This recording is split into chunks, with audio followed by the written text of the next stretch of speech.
Kalaulah kemudian hal itu mau dimasukkan ke wilayah malayu trokukuluh layu trokukuluh nggih mboten pas Kiai, mboten pas. Assalamualaikum, selamat pagi menjelang siang, salam rahayu. Pertalian darah. Kadang ya, adanya pertalian darah, persaudaraan, itu apa? Membuat orang itu gamang. Membuat orang itu untuk menentukan kebenaran itu agak rancu. Karena mungkin nggak enak, semacam itu. Apalagi soal pernikahan antara Syarifah dan bisa dibilang orang biasa. Tapi saya ralat sedikit, semua orang itu biasa. Syarifah hanya penyebutan untuk kaum Ba'alwi, tapi tepatnya Habibah.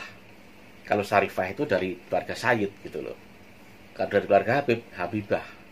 Banyak terjadi pernikahan antara dari keluarga Ba'alwi itu, misalkan dia dari pihak perempuan, dengan orang biasa yang berakhir apa? Perceraian, pemaksaan, penganiayaan juga ada. Pemaksaan agar cerai juga terjadi. Sebenarnya bab ini udah lama, bahkan dulu diperjuangkan oleh Kiai Ali Badri. Tapi nyatanya tidak terpublikasi secara luas. Walau pahit harusnya, jika itu benar, maka harus ditelan, harusnya. Di Indonesia sudah ada hukum soal pernikahan, tetapi dogma atau doktrin yang dipakai kaum Ba'alwi soal pernikahan dari kaum mereka yang perempuan dengan orang di luar mereka itu dianggap haram. Itu dianggap terlarang. Harusnya ini lebih digencarkan agar dogma-dogma doktrin itu yang saat ini ada di masyarakat hilang. Ini ada bisa dibilang apa ya? Mungkin sentuhan halus dari Gus Syarif. Ini saya ambil dari obrolan Gus Syarif dengan Kiai Ihya. Ini ditujukan untuk para kiai, terutama di Ploso, di Lirboyo, di Kedinding dan lain sebagainya.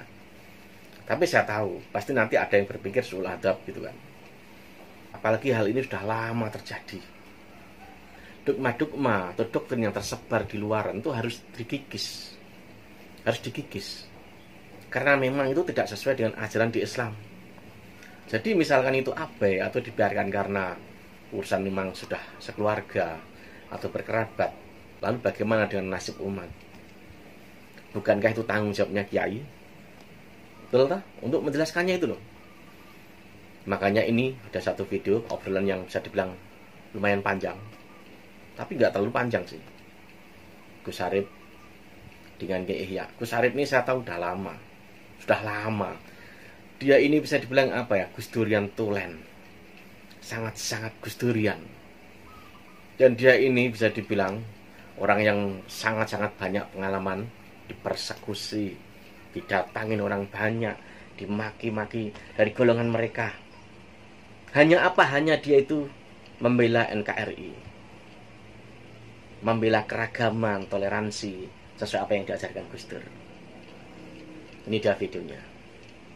Gini Kiai, biar nanti agak hangat ya.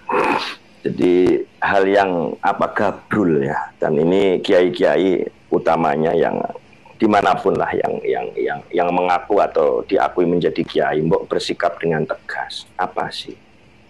Berkaitan wanita-wanita Habib yang disebut dengan Syarifah itu haram dinikahin oleh yang di luar Ba'lawi. Kiai pun nggak boleh. Iya, nggak boleh. Ini kiai-kiai itu mesti harus tegas mengeluarkan fatwanya, mengeluarkan ilmunya, bahwa hal yang seperti ini itu bukan cara berpikir umat Islam.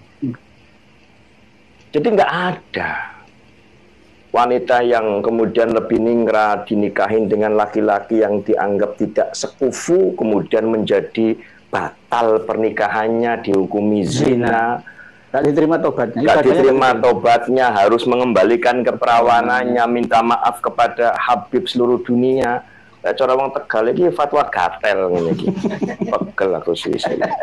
Wah, kesik gilingan gatel aku jancuk anjir. Riyen jenengan waktu ceramah teng panggung ngenten ya. Nggih. Gatel ngenten ya. Gini para kiai, para ustaz ngapunten. Para kiai, para alim teng pundi mawon pun teng pundi mawon. Estu. Kula mboten ngurusi jenengan sanes makamu, tapi monggo sampean ulari, sampean cari kiai. Al-Hujurat 13. Okay. Bismillahirrahmanirrahim. lebih fasih panjenengan para kiai lah, saya pokoknya guru munid.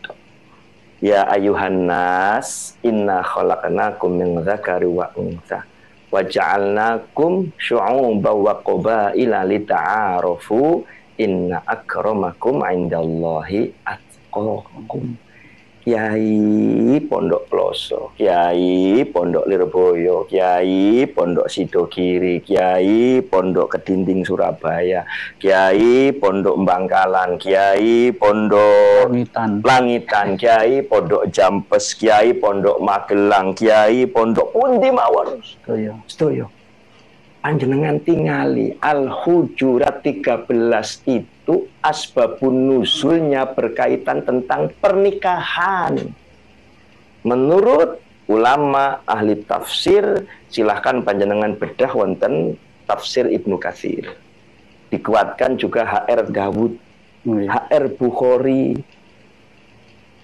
Apa itu? Salah satu sahabat baginda Rasulullah Shallallahu Alaihi Wasallam yang bernama Abu Hindin, yang dulu menurut sejarah yang saya baca itu adalah hamba sahaya, budak.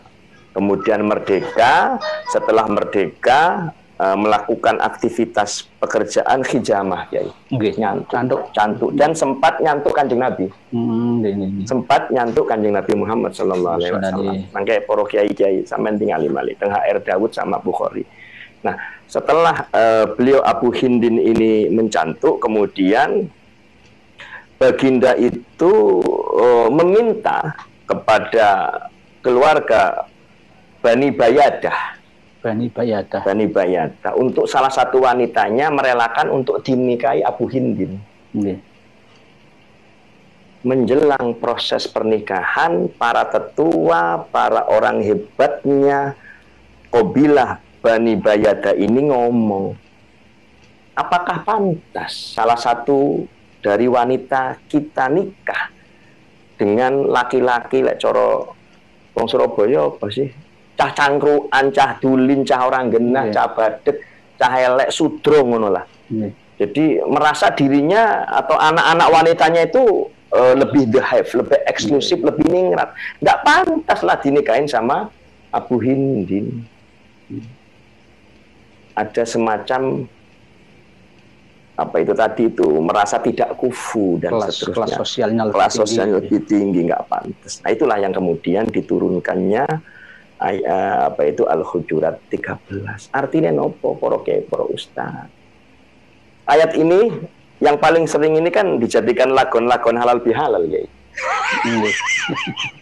Wae menungso sak tenane kita nggawe sira kabeh lanang wedok ben saling kenal mengenal, ya. Berbangsa-bangsa, bersuku-suku ni ta'arufu, ben saling kenal. Jadi artinya ya ben toleran, ben duluran, ben kompak, hanya sebatas itu. Tapi setelah ditelusuri monggo lah para kiai lebih alim.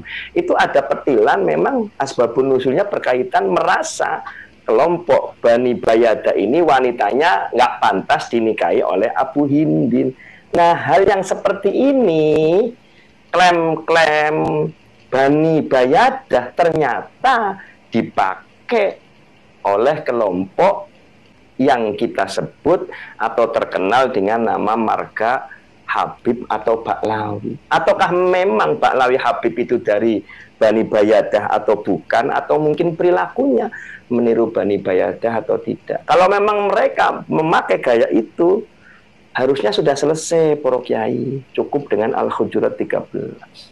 Yang sehingga apa banyak loh kasus yang mereka bilang di luar jamaah atau di luar Habib adalah ahwal laki-laki yang nikah dengan wanita mereka, ada yang kemudian dipukulin, ada yang harus dipaksa bercerai dan lain sebagainya. Masa sih para kiai mendel mawon? Bukankah perbuatan mereka melawan daripada konsensus isi Al-Hujurat 13, Kiai? Monggo lagi bersuara, Kiai. Ini wilayah panjenengan, Kiai. Ini wilayah panjenengan. Jangan terlalu membiarkan. Oke lah, Nahdlatul Ulama adalah organisasi yang katakanlah terbuka, ada istilah tawazun, ada istilah tasamuh, gawe murah, ada istilah tawasud tengah-tengah, ada juga istilah i'tidal. Monggo. Tapi tasamuh yang seperti apa? Kalaulah kemudian hal itu mau dimasukkan ke wilayah malayu trokukuluh, layu trokukuluh, mboten pas Kiai, mboten pas. Ini yang ngapunten Kiai ya, kalaulah ya. Dari kelompok Habib atau Ba'lawi, bener loh. Ada datanya, ada manuskripnya, dan kemudian klik, ini loh, Ubaidillah bin Ahmad An-Naqib ada. Dengan catatan, katakanlah abad kitab 5 atau 6 wis. Saya yakin Kiai Imad dan beberapa Kiai yang lain akan mengatakan, oke, Habib Ba'lawi min dzurriyyatir Rasulillah sallallahu alaihi wasallam secara tinjauan kitab. Kalau memang kitabnya ada, ini di luar konteks DNA ya. Ya. Tapi kalaulah sudah ada kesepakatan, ada datanya, manuskripnya ada, sebagaimana kata si Rumel, padahal itu bohong prank, itu Rumel tukang prank. Oke, berarti Habib Ba'lawi zuriat Nabi, Wali Songo zuriat Nabi. Apakah berhenti? Tidak.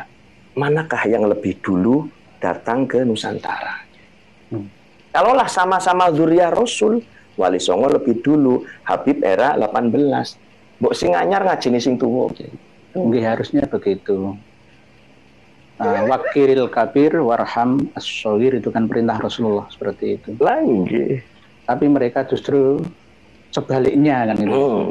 Jadi inti nasihat panjenengan ini seharusnya untuk sampel nggih. Seluruh Indonesia, Malaysia, Patani, Thailand, Vietnam, Filipina. Contoh satu, pengasuh pondok pesantren Lirboyo, Romo Kiai Haji Abdullah Kafabihi, Makhrus Ali. Itu kan menikah dengan Syarifah dari Cirebon. Harusnya Habib Raihan Al-Gadri yang mengatakan, Kiai, bahasa tambah apa? Kiai yang menikahi Syarifah adalah Kiai, titik-titik, dengan teruskan sendiri. Ada video audionya ada. Ada buktinya, tidak hanya Habib Raihan Al-Gadri, tapi Habib-Habib yang lain. Kiai yang menikahi Syarifah adalah Kiai, titik-titik. Sangat kotor. Hurufnya 3 kan? Nggih. Berarti yang kena itu Romo Kiai Abdullah Kafabihi. Ya berarti Kiai Kafabi itu Kiai titik-titik.